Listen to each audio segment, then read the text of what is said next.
Opposition says it will cut costs if vote is successful. Micah stands firm with the PM's party. And key witness fails to turn up.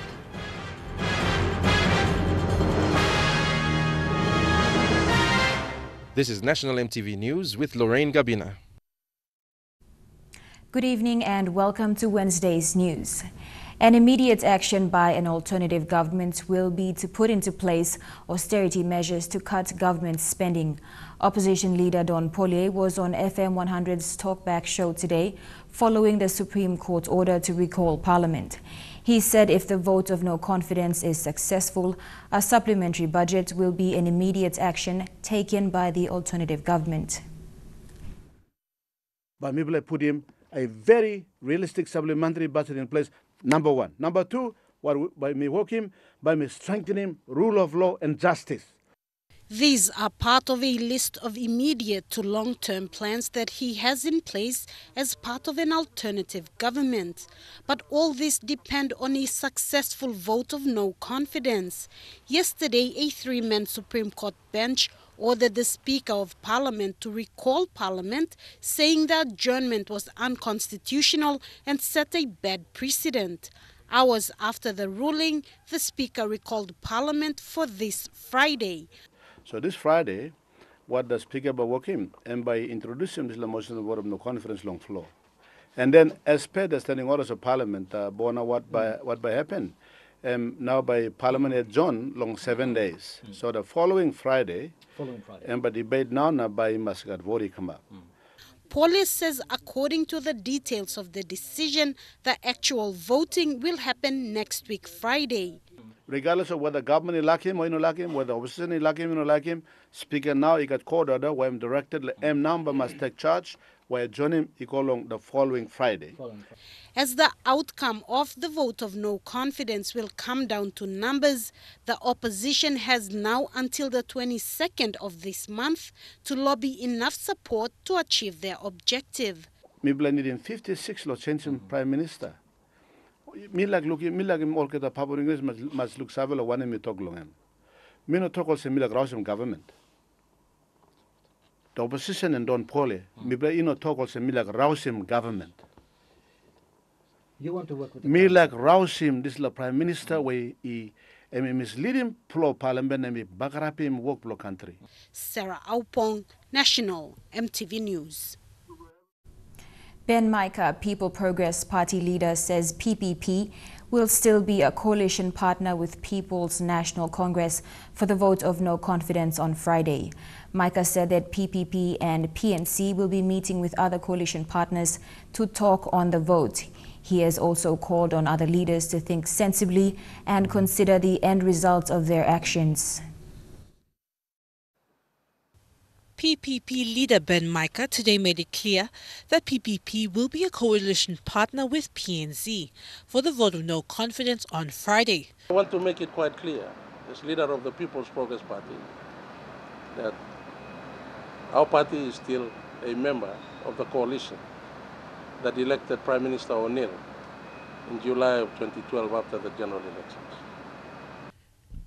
Micah said he was a party leader of one of the most oldest party, and PPP had seen its fair share of social pressure for the Prime Minister to resign during Sir Julius Chan's reign in the Sandline issues. He said PPP does not want to see that happen again and will be in talks with other coalition parties and PNC. A coalition partner, if there is any doubt that we have any discussions with anybody, our position as an old party is that we will be discussing with our other coalition partners and we will be discussing with the Prime Minister and his party before Friday on how we will address these issues that have now escalated beyond student protest for the Prime Minister to resign. Ben Micah called on other leaders to think responsible and to consider the end result of their actions. For politicians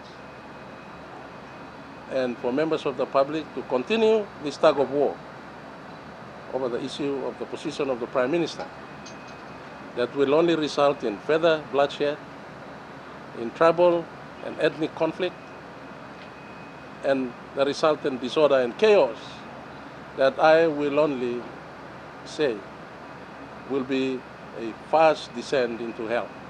He also appealed to the public, saying that they have been heard, and now asks the public to leave it to their mandated leaders to deal with the issues on the parliament floor. Your actions have been seen, felt. Enough. I think that's enough. Meanwhile, People's Party leader, Sir Peter Ipatas, has also stated that People's Party will stand with PNC. Adelaide Sirox Kari, National, EMTV News. Hundreds of passengers throughout Papua New Guinea have been left stranded at airports after another day of flight delays. While no official explanation has been forthcoming from Air Niugini, various airline insiders said several pilots had called in sick and that the airline has ongoing maintenance problems. There is no official word at this stage if this is a union-related stand-down.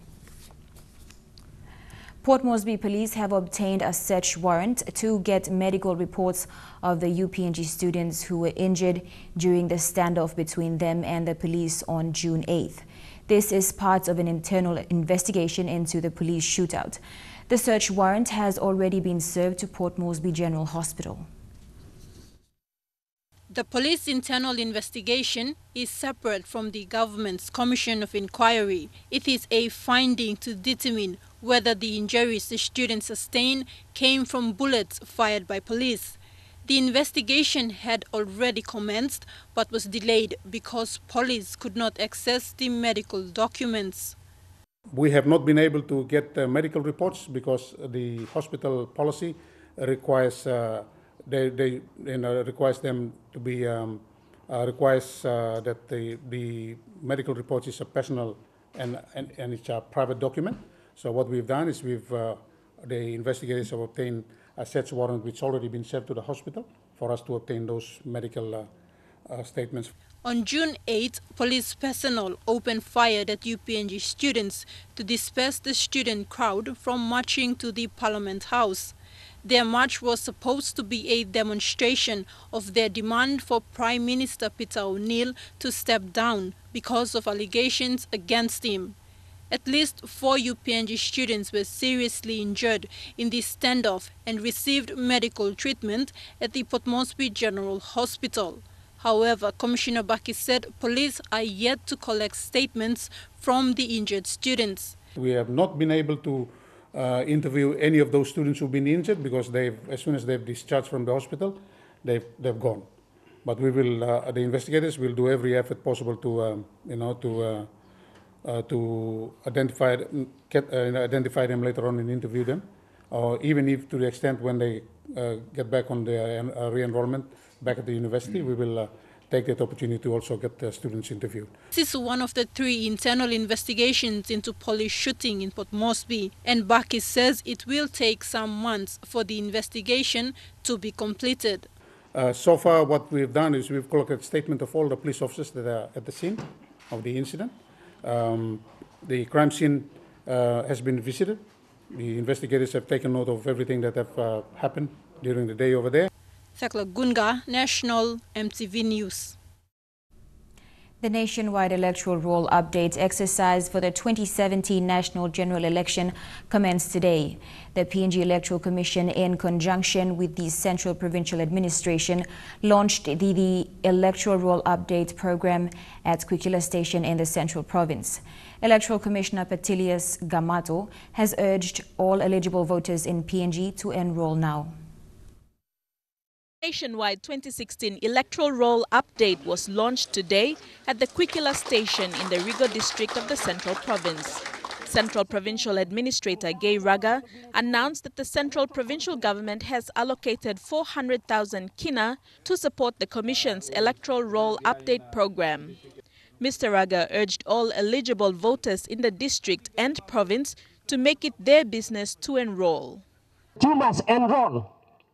It's your responsibility to enroll. The process will only work if your name is on the roll. Process is as good as your name on the roll.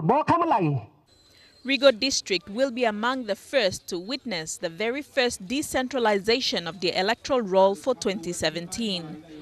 This means the enrollment data will be gathered, processed, reviewed, and input at the local level. Once the data has been entered, it will be sent to Port Moresby for final review and processing to create a new updated roll. The decentralization process aims to increase the accuracy of the electoral roll.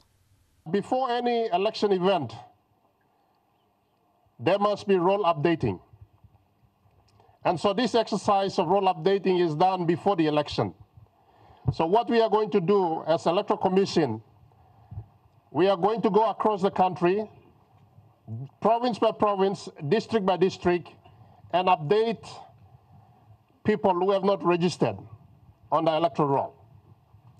So it is important for you as a voter, and if you have turned 18, or if you are going to turn 18 before the 20th of April 2017, which is next year, you must enroll. Commissioner Gamato said the biggest challenge faced by the Electoral Commission is developing the best ways to ensure the electoral roll is not an inflated roll. So we are addressing that, and the first step we took was to cleanse the roll. With the assistance from the Australian Electoral Commission, we are now devising systems to see if we can address that and try and minimize the inflated roll. And one of the way forwards in which I'm talking about and will be emphasizing, and hopefully we can do that, is to have people enroll online. The nationwide 2016 Electoral Roll Update Program is expected to be complete by December this year or January 2017. Commissioner Gamato called on everyone for support to ensure an increased level of trust and confidence in the election process in PNG. Deli Waigeno, National EMTV News. The National Statistical Office is updating demographic data for Morobe, a province that has proven difficult to deliver services. The NSO hopes to collect data that will give an accurate account of how education and health programs are impacting communities. Millions of kina have been pumped into ambitious government programs, and the data show if they have achieved the desired result. Bethany Harriman with this report. In the last 3 years, ambitious programs in health education have compelled all levels of government to spend millions of kina. It's relatively difficult to assess whether such programs like the free education policy, HIV or tuberculosis have worked for a province like Morobe because of the geographical challenges when reaching the people. While millions of kina are being spent on the programs every year, statistics will need to be collected by the National Statistics Office to show the impact. 2 previous demographic and health surveys were conducted in 1996 and one in the latest in 2006. So they're actually conducted in between the censuses. Arnold Soni, a manager at the Research and Development Population and Social Statistics Division, says the NSO is in lay to recruit officers to go out into rural Morobe and get the data. The quality of the interviewers also determine the quality of the way the questions are asked and the desired responses that we expect from the questions. The National Statistics Office collects demographic and health surveys every 10 years just right after the census. But this one that's going to happen this year is the most important for the Morobe province, that is, receiving budget cuts from the national government. The panel of 3 have been interviewing applicants throughout this week. The applicants have been tested to ask difficult questions to qualify for the role. Bethany Harriman, National EMTV News, Ley. Francis Potape's retrial continues. A decision on Hela governor pending and police boats purchased to curb sea piracy. Details when we come back.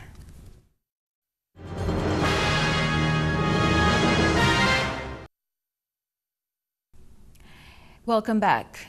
The arresting officer and key witness in the retrial of Como Magarima MP Francis Potape failed to appear in court to give crucial evidence this morning. The witness is also the arresting officer in the case involving the alleged misappropriation of more than 300,000 kina by the MP and district officials.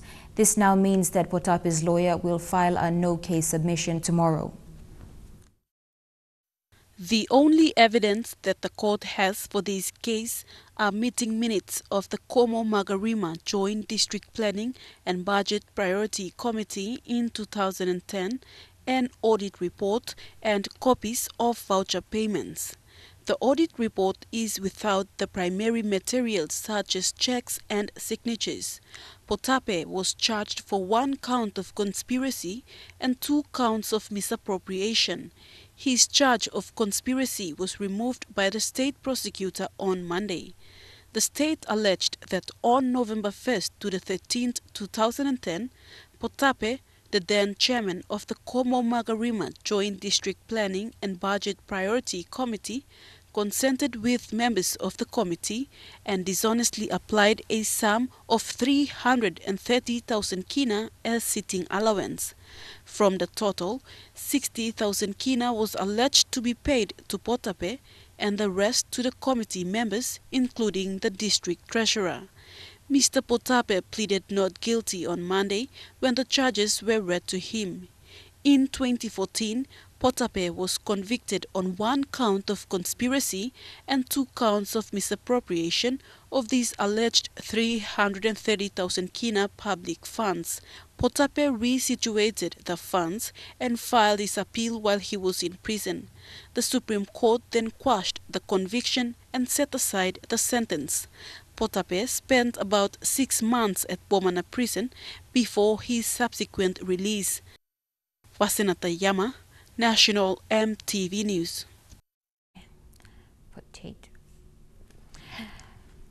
The election of a new Hela governor is being screened by the Department of Provincial and Local Level Government Affairs. Minister responsible and Deputy Prime Minister Leo Dion says the department is seeking legal advice and clarification on the process taken by Philip Undialu, the member for Koroba Lake Kopiago, and Francis Potape, Como Magarima. The department says there are many discrepancies surrounding the 2 separate elections. On Tuesday, the 5th of July, 2 separate elections of the Hela governor seat were carried out in Tari. In the morning hours of the day, Koroba Kopiago MP Philip Undialu was elected as governor, while Como Magarima MP Francis Potape was sworn in the afternoon. Both elections have been described as null and void by the Department of Provincial and Local Level Government Affairs. In a statement released today by Minister Leo Dion, the department will carry out its own investigations and announce the legitimate governor. Dion says the department is also yet to receive meeting minutes and consider all procedures taken by the 2 parties. Minister Dion made it clear that for now no one is governor, and after investigations the department will announce its position on the matter. Jack Lapava Jr., National EMTV News. In news just in, Air Niugini has advised that most of its scheduled domestic and international flights have operated today. The airline said delays and cancelled services were technical and crewing issues that are usual operational challenges experienced on any given day, and certainly issues that are not isolated to Air Niugini but affects the airline industry worldwide. The Air Niugini management acknowledged that disruptions may have caused concerns amongst passengers. However, as national carrier, the company has reassured that customers that it is committing to providing air services as per its schedule. 2 police officers accused of forcing a woman to swallow condoms in Port Moresby are seeking to have their case struck out by the Waigani Committal Court. Probationary constables Jacqueline Tanda and Joshua Yawija have asked the court to strike out their case for what they claim is an abuse of process. The accused told the court they were wrongly charged under the Criminal Code Act on the grounds that they were agents of the state and were on duty when the alleged incident occurred.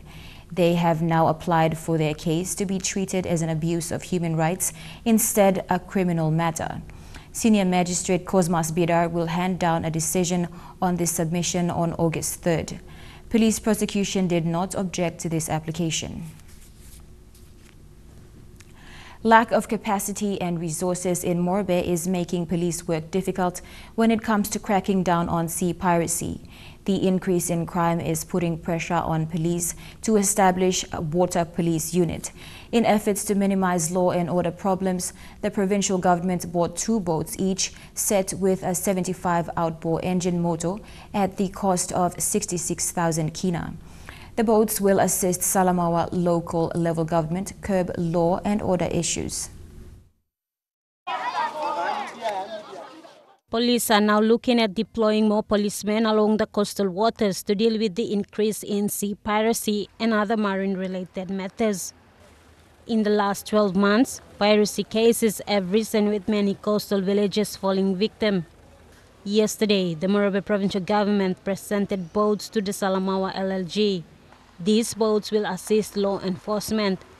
This is in the hope that piracy cases will be reduced. We work along community, working along law and order inside long Salamaua LLG. Over 12 months, several victims of piracy have come forward. Many have escaped being seriously harmed by armed pirates. Police, burdened with limited resources, have been unable to investigate and arrest the criminals. Naru said yesterday local MPs must partner with the provincial government in order to roll out these programs. It's also a good call now to alert the members to this aspect so that we can work in partnership. Members fund from their DSIP, the province puts in some money, and then together we roll out assistance to the police. Meanwhile, the police commissioner, Gary Baki, said they will be moving a boat from Medeng to the Morobe patrol post for water policing as part of its measures to counter sea piracy in Morobe. They have a boat that's been donated to them, and I made a commitment that I will move one of the police boats in Medeng to Ley to support that initiative, and we have done that. So we need to build it up. I am yet to go to Morobe patrol post.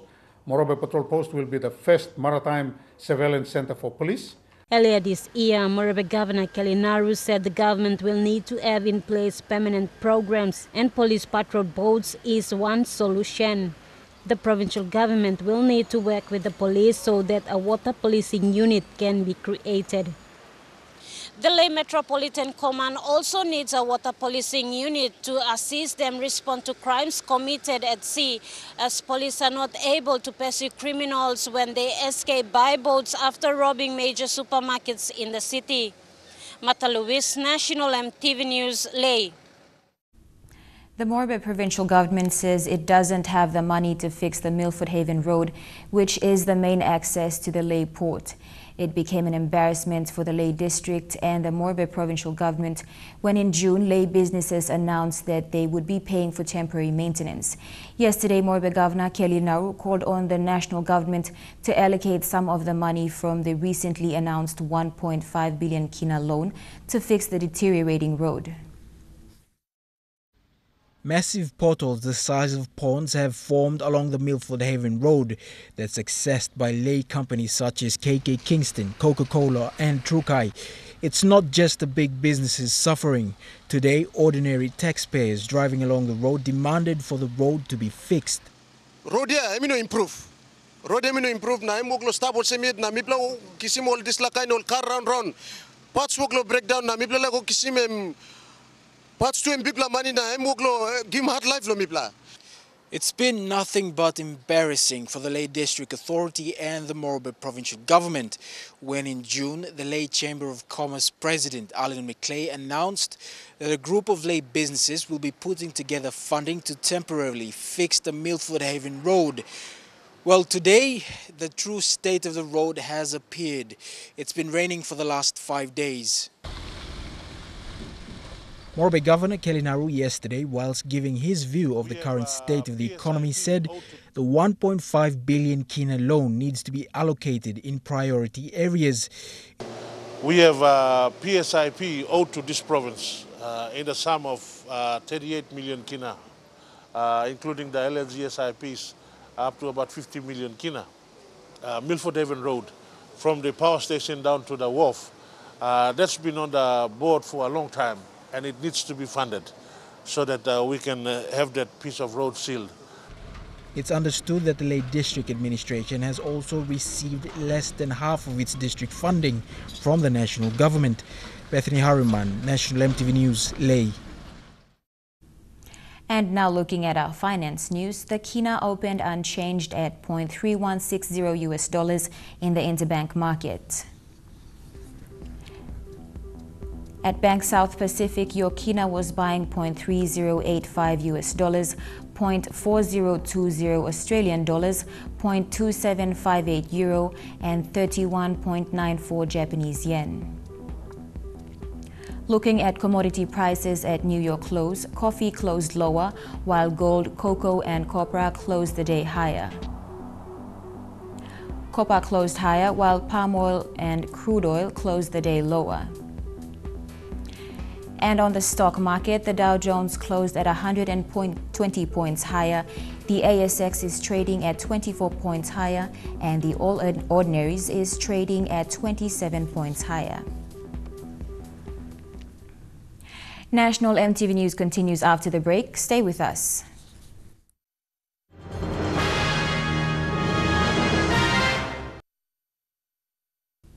Welcome back. Two police families affected by a fire that destroyed their duplex have been living in makeshift accommodation for 3 weeks. Eric Harupma spoke to the officers and their families about some of the challenges they face. Residents said the police department, PNG Power and Fire Service have conducted investigations into the cause of the incident. They all have done the investigations. We've only heard from PNG Power, who has come back and told us that they've done the reports, but then they are keeping it confidential. It would be the information would be passed on to the insurance company and the department. The two families affected are concerned that authorities have not swiftly come to their needs. Sergeant Martin Meayo and his families lost all their properties with thousands of kina in the blaze. However, Sergeant Martin Fari and his family managed to save their properties. Speaking to MTV, he said today the police department has not come clear on moving them to a temporary shelter. In addition, Meayo said the longer they wait for repatriation, the more they are vulnerable to sicknesses. For health and safety reasons, he is calling on authorities for a quick intervention. We must take some immediate action law, maybe save him life law, legal picking or this like because maybe you know good part of Muslim sleep law colors. Maybe like someone go come sick now. So maybe must help me hurry up. Eric Arupman, National EMTV News. A Leh community has raised concerns about a liquor shop operating in their neighborhood. The liquor license is owned by a businesswoman of Asian origin and is located inside a residential area. This was brought to the attention of the Ward 2 Councillor Carol Yawing, who says her consent was not given for the operation of the liquor shop. This liquor shop along Kaswari Road in Leh was opened 3 weeks ago. The Liquor Licensing Commission from the provincial government approved the owner's license for operation. But the ward councillor for the area, Carol Yawing, says she did not give a consent for the operation of the liquor business. It's against the Council's Act. For liquor, they should seek my consent before going ahead and issuing license like that. Kaswari Road is a residential area with a population of more than 6,000 people. With the start of operation of this liquor shop 3 weeks ago, residents say that social disturbance will rise. The councillor found out that the license was signed and stamped by the chairman of Liquor Licensing Commission. Bring forward to the chairman of the liquor licensing to revoke it or produce me with the legal documents which they've signed and saw them fit to go ahead and issue a license for this owner to operate. The liquor shop is trading as KC2 Limited Retail with the licensee as Lynn May, a woman who is believed to be of Asian origin. The license was issued on the 20th of June this year and will expire on the 31st of December 2016. When we went to seek clarification from the chairman of Liquor Licensing Commission, his office was locked and he was out of reach. Julie Badwi Owa, National EMTV News, Leh. Turning overseas now, it is a big day in the United Kingdom. David Cameron is in Parliament for the last time as Prime Minister, and the country will get its first female leader in 26 years. Mr. Cameron is resigning after the UK voted to leave the European Union. His successor, Theresa May, she became the last candidate standing in a race that was not expected to end for another couple of months. She's the woman following in the steps of Margaret Thatcher. Theresa May garnering enough support in the halls of Westminster, seen as a steady hand in unsteady times. We need a strong, new, positive vision for the future of our country. A vision of a country that works not for the privileged few, but that works for every one of us. Because we're going to give people more control over their lives. And that's how, together, we will build a better Britain. Fighting off her rivals to the main office in Downing Street, Remain campaigner May has taken on her fellow leadership contenders. Staunch Brexiteers Andrea Leadsom and Michael Gove tainted by political infighting. Both had been scrambling to be the second name on the ballot paper, but ultimately conceding defeat in the Conservative leadership contest. We must never be afraid to speak frankly and honestly, as best friends always should. Often seated at the Prime Minister's right hand, Theresa May has been central to the current government policies as Home Secretary. No stranger to a fight, she faced calls to step down after fierce criticism from unions over planned cuts to policing in 2012, a key policy under the Cameron government's spending reviews. May weathered that storm, but also faced increased pressure after her promises to reduce immigration were never kept. But the deportation of radical cleric Abu Qatada to Jordan in 2013 was widely seen as one of her great successes, a battle with Europe that she eventually won. I flew to Jordan and negotiated the treaty that got him out of Britain for good. With a calm demeanour and steely resolve, comparisons are already being drawn with the Iron Lady. And in the U.S., Hillary Clinton is basking in the endorsement of a one-time rival, Bernie Sanders. The two appeared at a rally. Sanders says he is in Clinton's corner, but it is not clear yet if supporters will follow. He finally said it. He's with her. Hillary Clinton will make an outstanding president, and I am proud to stand with her today. Bernie Sanders jumped on the Hillary Clinton bandwagon today, showering her with praise and even a hug 35 days after she clinched the Democratic nomination. It was an awkward dance after a long fight, yet standing side by side spoke volumes about which party is more unified 4 months before Election Day. I can't help but reflect how much more enjoyable this election is going to be now that we are on the same side. We are stronger together. Today's rally in New Hampshire had the feel of an arranged marriage, and in many ways it was, with more than a few holdouts in the crowd. But Clinton applauded Sanders as he spoke. This campaign is about moving the United States toward universal health care. And Sanders returned the favor. We're not cutting the minimum wage, we're raising the minimum wage. They're united behind the goal of defeating Donald Trump. Hillary Clinton understands that our diversity is one of our greatest strengths. His message was more anti-Trump than pro-Clinton. Yet Clinton beamed today, mindful of how it felt to be on the other side of the peacemaking effort. To the next president of the United States, Barack Obama. 8 years after that race, the Clinton-Sanders duel has sown equally deep and passionate divisions. Several Sanders supporters, like Marie Clark, told us they won't be following his lead. He says he will vote for Hillary Clinton. Will you?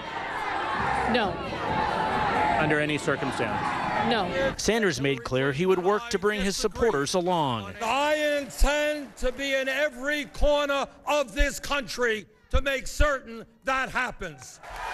Trump pledged today to go after any dissenters, tweeting, "To all the Bernie voters who want to stop bad trade deals and global special interests, we welcome you with open arms." But Clinton dismissed Trump and welcomed Sanders' team into her fold. I am proud to be fighting alongside you because, my friends, this is a time for all of us to stand together.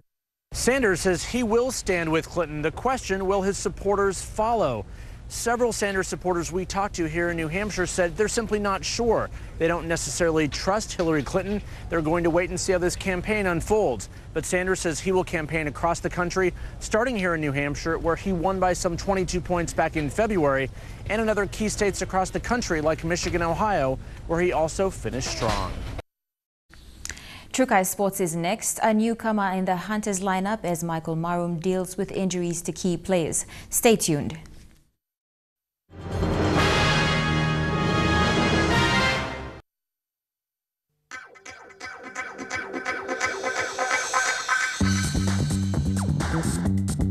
Trukai Sports.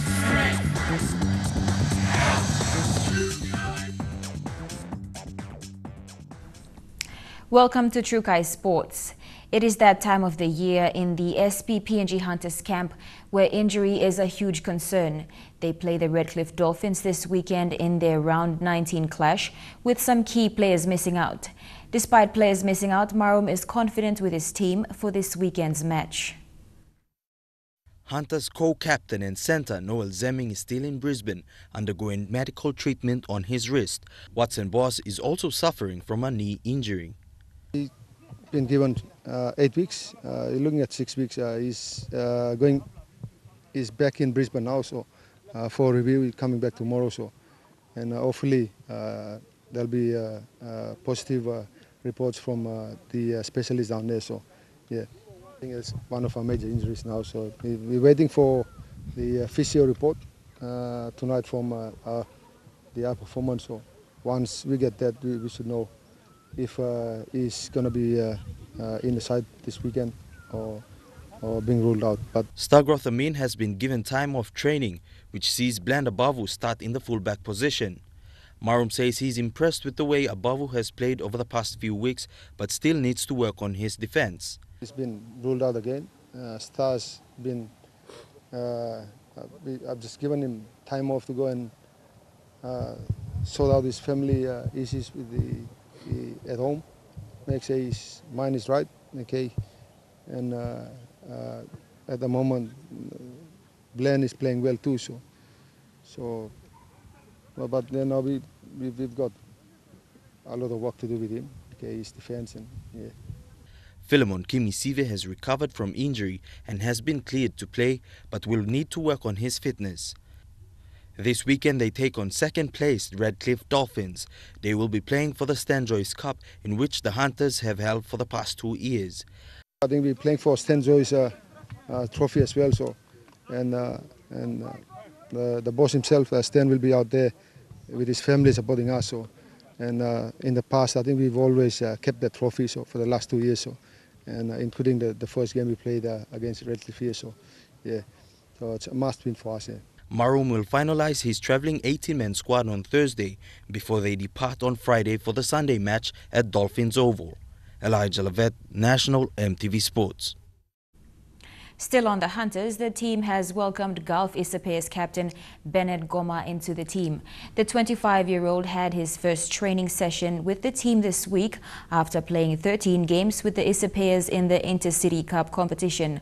Goma started playing in local competitions in schools before moving to the Intercity Cup and now to the Hunters. Hunters coach Michael Marum says Goma was brought on due to the number of injured players in the team.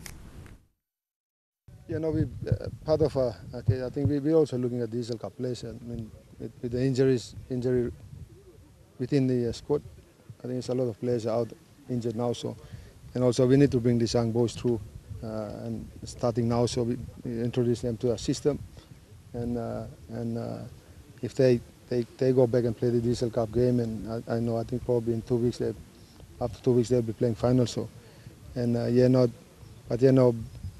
Bernard Gomez played really well with his franchise team there. For many, the State of Origin series is over following Queensland Maroons' 2 wins lead of the series. The New South Wales side, however, has more to look forward to in tonight's clash.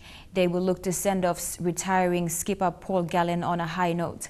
Greg Bird and Dylan Walker have been omitted from the New South Wales squad, with Dragons star Josh Dugan rejoining the team and Sharks back rower Wade Graham set to make his New South Wales debut. The Queenslanders, on the other hand, is hoping for a whitewash series and a fitting farewell for Corey Parker in tonight's Origin match. Still to come in Trukai Sports, Lewas leave for Samoa and issues raised on the recent Black Orchid Sevens tournament.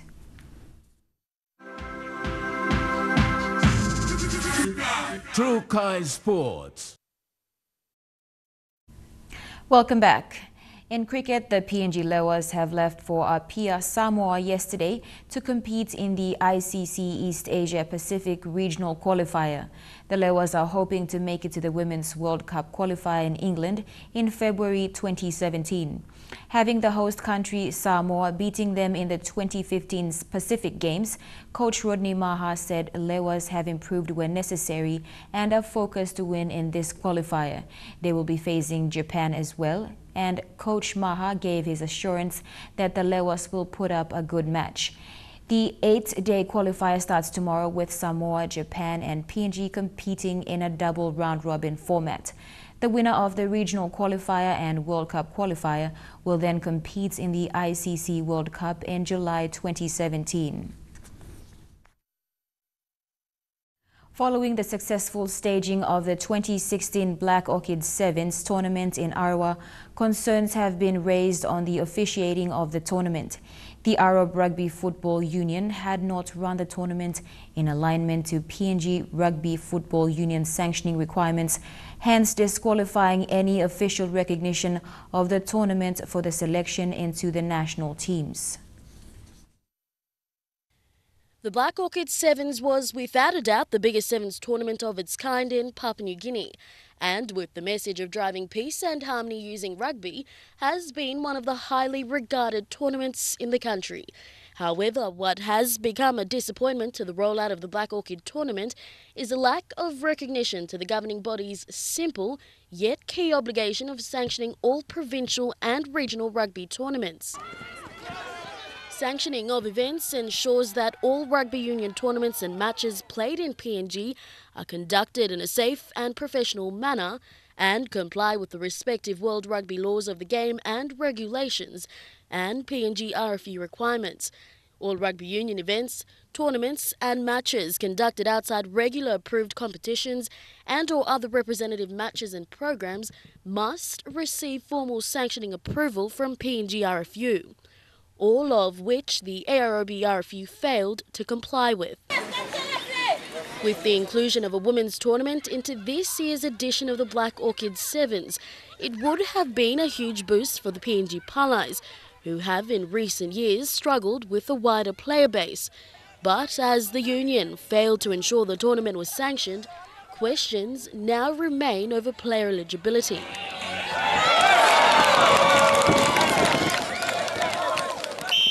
While both bodies have yet to comment further on the issue, this does highlight that an obvious rift is starting to become apparent between the AROB RFU and PNG Rugby Football Union.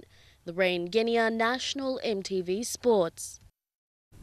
The inaugural Export Rugby Championships is all set and ready for kickoff next weekend in all 3 centres of the country, Kokopo, Lae and Port Moresby. Despite the change in venue from the Sir Hubert Murray Stadium to the Sir John Guise Stadium for the Southern Region leg, competitions manager Silosi Druma has assured the preparations of the outside centres. The 2016 Export Rugby Championships have set competition dates for the 23rd of July to the 31st, with finals scheduled for Saturday the 13th of August in the nation's capital. Tournament teams are made up of affiliated member unions and have been placed into 3 conferences: the Southern Conference, Northern and New Guinea Islands Conference. Port Moresby will host the Southern Conference under the wing of the PNG RFU, while the East New Britain Rugby Football Union hosts the NGI leg in Kokopo and lay with the Northern Conference matches. We have confirmed all the participating teams, so we're ready to go come Saturday next week. All the hosting unions are all gearing up for this event, and we're very excited that it will kick off next Saturday. While some provinces are not accustomed to the 15s format, PNG RFU have extended their provincial selection process to players from outside of their respective provinces. These provinces that are not playing 15s, it's one of the boxes they have to tick, and by having this competition allows them to prepare and also participate, and at the same time that will hopefully get them to start playing 15s rugby. What we've done is we've allowed them to select outside of their province for certain positions, and that will allow them to be able to put the 15s team together, especially in the tight 5 where it's very technical. So we've allowed them to be able to select players from the unions who are actually playing 15s. Game day is set for Saturday the 23rd of July with the Gaigas taking on the Stingrays in Port Moresby, Hammerheads against Kilatuas at Scrum Oval, and the Rebels against the Drongos in Kokopo at the Callabond Oval. Lorraine Genia, National EMTV Sports. And that ends True Kai Sports. The weather details when we come back. True Kai Sports.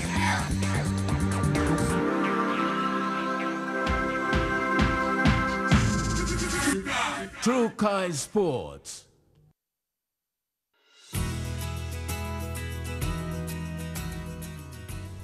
Your weather forecast for tonight and tomorrow. In the southern region, fine although cloudy in Port Moresby, thundery showers then rain in Daru, fine in Kerema and Alotau, and fine although cloudy in Popondetta. In the Momase region, some showers in Ley, a shower or 2 in Medang, and fine in Wewak and Vanimo. In the New Guinea Islands, fine although cloudy in Lorengau, thundery shower and rain in Kavieng, Kokopo, Rabaul and Buka, and a shower or 2 in Kimbe. And in the Highlands region, fine then scattered morning fog for all centers. And now recapping our main stories for tonight. Opposition says it will cut costs if vote is successful. Petroleum and Energy Minister Ben Micah stands firm with the Prime Minister Peter O'Neill's party. And key witness fails to turn up in the retrial of Francis Potape. And that's the news, sports and weather for tonight. On behalf of the entire news team, I'm Lorraine Gabina. Pleasant viewing. Good night.